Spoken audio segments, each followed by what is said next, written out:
All right, let's jump right into this explainer. Today, we're unpacking a really fascinating piece of source material called Alter/Lives, a blueprint for the digital frontier.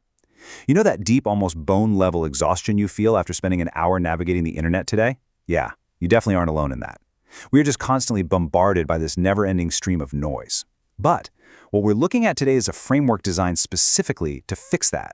It's a blueprint for a totally different kind of digital presence. And honestly, it's something I think we all desperately need right now. So let me ask you a question. Seriously, are you tired of AI slop? Just take a second to really be honest with yourself, because I know I certainly am. The digital landscape we're all swimming in is absolutely flooded with content that's engineered for one thing: to keep you mindlessly scrolling. It feeds on cheap clicks, manufactured outrage, and endless engagement loops. It's exhausting, it's incredibly shallow, and let's be real, it usually leaves us feeling completely empty. Well, this brings us to a really refreshing alternative. The source material lays out what it calls the Alter/Educated Lives vision. It's basically a manifesto, a comprehensive blueprint for a Christian podcast that intentionally steps away from all that noise. The whole purpose here is to explore deep theology, culture, and philosophy.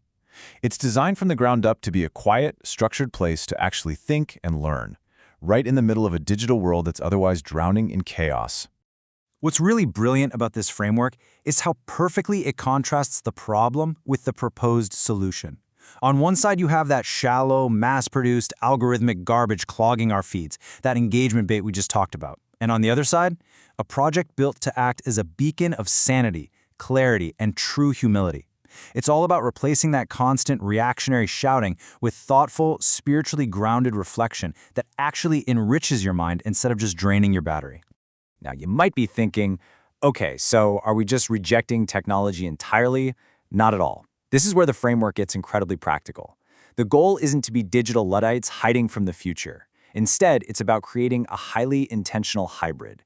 The core rule here is that AI should assist understanding, but it should never, ever replace human discernment.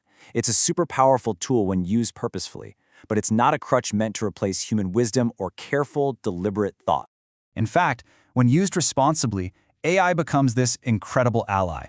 Imagine using it to break down massive, intimidating, long-form theology texts, or to accurately summarize really dense lectures. It can clarify difficult doctrines and ensure that differing perspectives are actually compared fairly. The whole point is making highly complex material much more accessible. By letting AI do the heavy lifting of organizing the data, the human mind is totally freed up to focus on actual meaningful learning and deepening our engagement with history. But, and this is a massive but, there have to be strict guardrails. We have to know exactly what to avoid so this doesn't devolve into just another piece of digital noise. So, what's out? Clickbait is out. Ragebait, gone. No shallow hot takes. Absolutely no faking certainty when a topic is actually really complex and nuanced. The framework also rejects exaggerated AI enthusiasm. We don't need to worship the tool itself, right? And definitely no overly robotic phrasing or manipulative emotional language. Just straightforward, honest communication. So we're definitely not looking for loud influencers desperately trying to game the algorithm and go viral at any cost. The source material emphasizes a completely different vibe, sincere believers wrestling honestly with big, weighty ideas.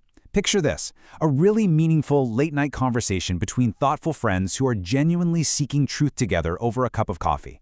That is exactly the atmosphere this framework aims to cultivate. Let's slow down for a second and map out the theological depth of this framework, because the core themes are incredibly rich. First up, we have deep discipleship, which focuses on genuine transformation and the renewing of the mind. Then, the digital frontier asks the really critical question of how we apply actual wisdom in the information age. And finally, cultural navigation. Like, how do we practice active discernment and maintain our identity amidst all this digital overload? Every single one of these themes points back to one profound idea: prioritizing deep, methodical thinking over shallow, rapid consumption. So how do we actually pull this off? Well, the blueprint provides highly specific generation roles. The ultimate priority always is nuance and depth. Concepts need to be explained clearly, historical texts and scripture must be cited naturally, and the tone has to remain completely conversational. It's this really delicate, beautiful balance of maintaining strict intellectual rigor while also providing genuine pastoral warmth. By sticking to these rules, the output stays wonderfully honest about uncertainty, deeply rooted in history, and completely charitable toward differing viewpoints. It encourages quiet reflection, not loud outrage. Faithfully human in an artificial age. Man, let that sink in for a second. It's such a powerful idea that perfectly captures the entire essence of this framework. The source material also tosses out a few other brilliant taglines that are totally worth mentioning, like redeeming technology through wisdom and truth, and long-form faith in a short-form world.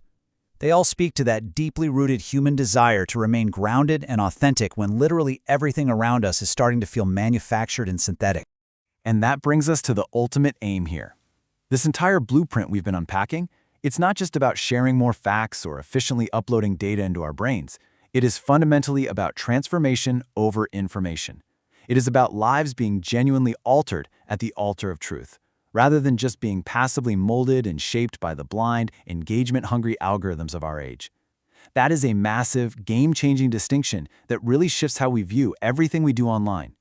Which brings us to a deeply provocative final thought I want to leave you with today. Seriously, ask yourself, is your life shaped by algorithms or altered by truth? As we wrap up this explainer and you head back out to navigate the digital frontier on your own, I'd really encourage you to take a hard, honest look at your own digital consumption habits. What forces are actually forming your mind day in and day out? Thank you so much for exploring this fascinating blueprint with me, and I hope it sparks some deeply meaningful reflection in your own life today.